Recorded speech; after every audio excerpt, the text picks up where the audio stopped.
I used to review a lot of camera gear, and I used to struggle with it because you get to a point where every camera just starts looking the same.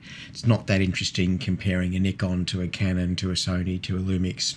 Just not that interesting. There's more diversity within a brand of camera than between the brand of cameras. Medium format is the area that was actually most interesting back then, and things have only gotten more advanced since that time. Now we have a whole range of different camera brands that are doing larger sensors, with the caveat that they're not necessarily full frame in a medium format sense. They're smaller than a 6x6, but they're larger than a 35mm.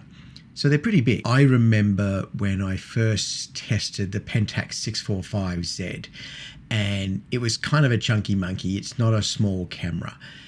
And the lenses weren't that small, and they weren't necessarily that fast, but with medium format, an f4 lens looks like an f2.8 on a 35mm anyway. You get a lot less depth of field with that larger sensor. But the images just look so different. Like, they just don't look the same as what you get off an SLR. There's something about the bigger lens, the bigger catchment of light, and the pixels themselves. Each individual pixel just looks better. I remember one series of photos I shot with a Hasselblad H5D50. Again, this was to review the camera, and I was shooting this beautiful old plane that had been restored. And I gotta say, the optics of it was just great. Those larger lenses give you just a bit more love through the lens. The light just works in a slightly different way at that scale. I really enjoyed the photographs from that experience, but I didn't enjoy operating the camera. The limitations on things like Hasselblad H5D was an issue for me. Things like the maximum shutter speed at 1/800th of a second, and I think the burst mode was 1.1 frames per second, which is not fast. From a practical point of view, as a commercial photographer, this is not a particularly appealing experience. There's something about 35mm as a sensor size that just really works. It's just the Goldilocks zone. It can do a whole bunch of stuff really well at the big end, and it's small enough to take advantage of size and just really high shutter speeds, really good sync capabilities, smaller form factor for the bodies. Once you went from SLR to mirrorless, you just got a lot of advantages as a practical way to get stuff done. The mirrorless in a 35mm full frame just is a very sweet combination. Most of the conversations we have about which camera to get is, should you get full frame or something smaller?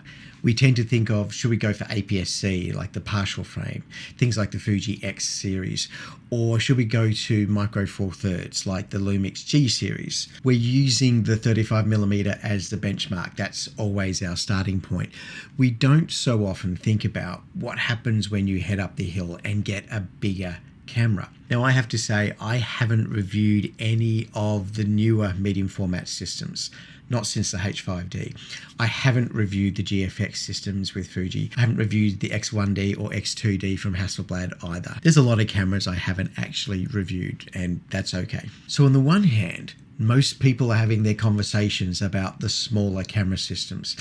And on the other hand, anyone who really is a little bit geeky or just a little bit in love with photography, they have thought about medium format. Like, you cannot not think about it. One of the reasons I kind of stopped thinking about medium format in my own professional life, my own career, is that I just got tired of starting over. I got tired of changing to a new camera system and changing over your lenses. And I'd just been through the process of getting rid of all my Canon gear and switching over to the L mount, and also using the micro four thirds with Panasonic as well. So I already have two camera systems. I've got old Canon lenses that I'm using adapters to put on some of my L mount cameras. I have too many variables on my shelf.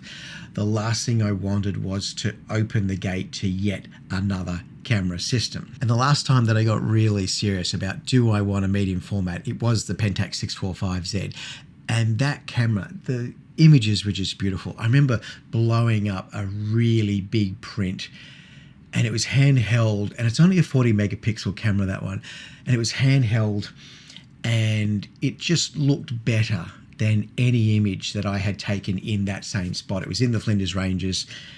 And those images just really stood out when you print them big. And I don't think it would give me a lot of advantage on Instagram, say. Like if you're printing it small, do you get any real advantage if you're just looking at it on your phone or on a small screen? Like, does medium format look better then? So I was just being very practical. I was being very sensible about my business and what my clients need. I want to come back with thousands of really great shots, not just a couple of hundred, which I think gives us an to medium format often appeals to people who are just a lot more thoughtful about their photography.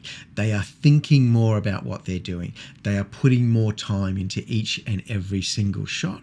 And so they get that enjoyment from having a medium format camera. Doesn't matter that it's slower. It doesn't matter what the frame rate is. And to an extent, it doesn't matter if it's particularly chunky.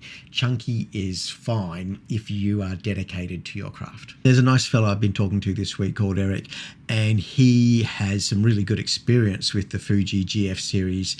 He is using older analog lenses on his brand new Fuji camera, and he's getting beautiful results. He's shown me some really great photos. I've really enjoyed some of the stuff that he's shown me.